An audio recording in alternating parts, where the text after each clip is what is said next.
నమస్కారం. భారతీయ ఆర్థిక వార్తలు 29 జులై ఉదయం 6 గంటల వార్తా సంచికలోకి స్వాగతం. ఈ వార్తా సంచికను మీకు అందిస్తున్నది మేఘన. తాజా వార్తలు వినండి. సెన్సెక్స్ 76,665.92 70 PTS 0.09% తగ్గింది. అత్యధిక లాభం TCS 4.44% పెరిగింది. అత్యధిక నష్టం HUL 6.99% తగ్గింది.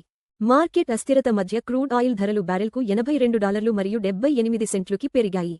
క్రూడ్ ఆయిల్ గతంలో బ్యారెల్కు $82 మరియు 78 సెంట్లు వద్ద ముగిసింది. ఇది 1.50% పెరుగుదలను ప్రతిబింబిస్తుంది. ఇంతలో బంగారం ధరలు ట్రాయ్ ఔన్స్కు $4,017 మరియు 80 సెంట్లుకి పడిపోయాయి.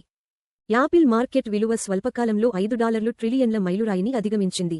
యాపిల్ మార్కెట్ విలువ స్వల్పకాలంలో $5 ట్రిలియన్లను దాటి ఈ స్థాయికి చేరుకున్న ఎన్విడియా తర్వాత రెండవ కంపెనీగా నిలిచింది. కంపెనీ కొత్త ఐఫోన్ లీజింగ్ పథకాన్ని కూడా ఆవిష్కరించింది. టెక్ ఆదాయాల కోసం పెట్టుబడిదారులు ఎదురుచూస్తుండటంతో అమెరికా స్టాక్స్ లాభపడ్డాయి. బోయింగ్ మరియు కోకాకోలా లాభాలతో మంగళవారం S మరియు P500 సూచీ పెరిగింది. పెట్టుబడిదారులు రాబోయే టెక్ రంగ ఆదాయ నివేదికలపై దృష్టి సారించారు. FD వడ్డీ రేట్లు ₹3 కోట్ల లోపు. Kotak Mahindra bank 7.30%, bank of Baroda 7.15%, Punjab national bank 7.10%, HDFC bank 6.60%.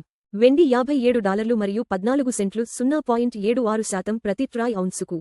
Approximately equal to ₹1761 ప్రతి 10 గ్రా. వెండి ధర 0.76% తగ్గింది. మునుపటి ముగింపు $57 మరియు 58 సెంట్లు నుండి. వెండి ధరలు పారిశ్రామిక డిమాండ్, సౌర శక్తి మరియు సెంట్రల్ బ్యాంక్ విధానాలతో ముడిపడి ఉంటాయి. WTI క్రూడ్ ఆయిల్ $82 మరియు 78 సెంట్లు 1.50% ప్రతి బారెల్కు ట్రేడ్ అవుతోంది. చమురు ధర 1.50% పెరిగింది. మునుపటి ముగింపు $81 మరియు 56 సెంట్లు నుండి. చమురు ధరలు ఇంధన వ్యయాలు, ద్రవ్యోల్బణం మరియు భారతీయ రూపాయిని గణనీయంగా ప్రభావితం చేస్తాయి.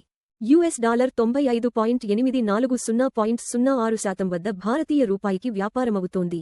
రూపాయి 0.06% బలపడింది. మునుపటి ముగింపు $95 మరియు 90 పైసలు నుండి. బలహీనమైన రూపాయి దిగుమతి వ్యయాలను పెంచుతుంది. అయితే IT మరియు ఫార్మా ఎగుమతిదారులకు ప్రయోజనం చేకూరుస్తుంది. LPG సిలిండర్ ధరలు ప్రధాన నగరాలు: చెన్నై $957 మరియు 50 పైసలు, $3,106. బెంగళూరు $944 మరియు 50 పైసలు, $3,021.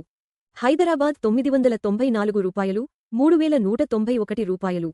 ఆంధ్రప్రదేశ్ $966 మరియు 50 పైసలు, $3,128.